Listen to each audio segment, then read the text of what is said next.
प्रधानमंत्री मोदी ने लाल किले की दीवार से एक अनाउंसमेंट की थी और इशारा किया था जीएसटी में बड़े बदलाव के बारे में। यहाँ दोस्तों मैं बात कर रहा हूँ हाल ही में हुए जीएसटी के नेक्स्ट जनरेशन बदलाव की, और उसमें सबसे बड़ी मैं बात करूँ तो हेल्थ केयर सेक्टर में है। हेल्थ केयर सेक्टर में जहाँ एसेंशियल मेडिसिन के ऊपर या रोज़मर्रा की जो मेडिसिन हैं उसके ऊपर 12% से लेके 18% तक का, इवन 28% तक का जीएसटी था। और इस वजह से काफ़ी ऐसी मेडिसिन थी, काफ़ी ऐसे दवाएं थी जो कि हमें रोज़मर्रा की, जिसमें कैंसर की मेडिसिन भी आती थी, वो बहुत महंगी होती थी। और ये कह सकते हैं बहुत बड़ा बदलाव है।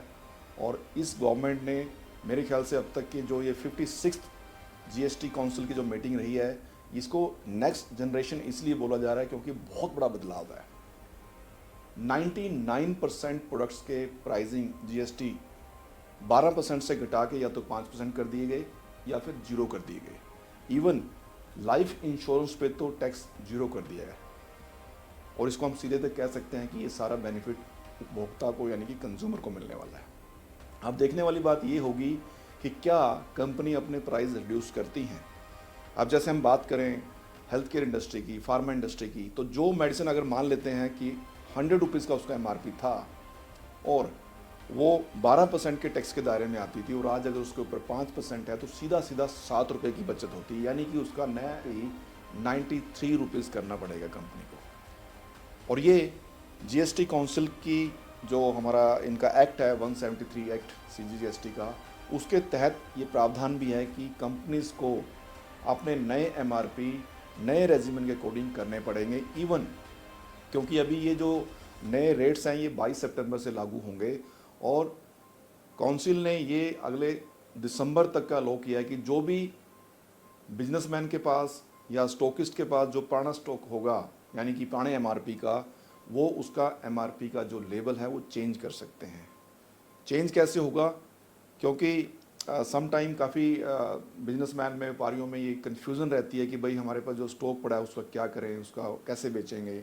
इसमें बड़ा सिंपल है, जीएसटी काउंसिल ने बड़ा क्लियर किया है कि आप इस पर स्टिकर चेंज कर सकते हो। इवन लीगल मेट्रोलॉजी ने भी इसके ऊपर गाइडलाइन दी है कि आप स्टिकर चेंज कर सकते हो। लेकिन एक चीज़ आपने ध्यान रखनी है कि जो नया लेबल है, नए लेबल के साथ साथ आपको पुराना लेबल भी उसके ऊपर रखना पड़ेगा, आप उसको डिलीट नहीं कर सकते। और दूसरी बात, जो भी स्टॉक आपका पुराना होगा, जो भी आपने स्टिकर उसके चेंज किए होंगे, उसका पूरा रिकॉर्ड आपको मेंटेन करना होगा। यानी कि अगर कोई जीएसटी काउंसिल का या फिर लीगल मेट्रोलॉजी का डिपार्टमेंट से कोई भी वेरिफिकेशन आती है, आप उसका रिकॉर्ड सबमिट कर पाओ। तो दोस्तों ये कह सकते हैं कि बहुत खुशी की बात है पूरे देश के लिए।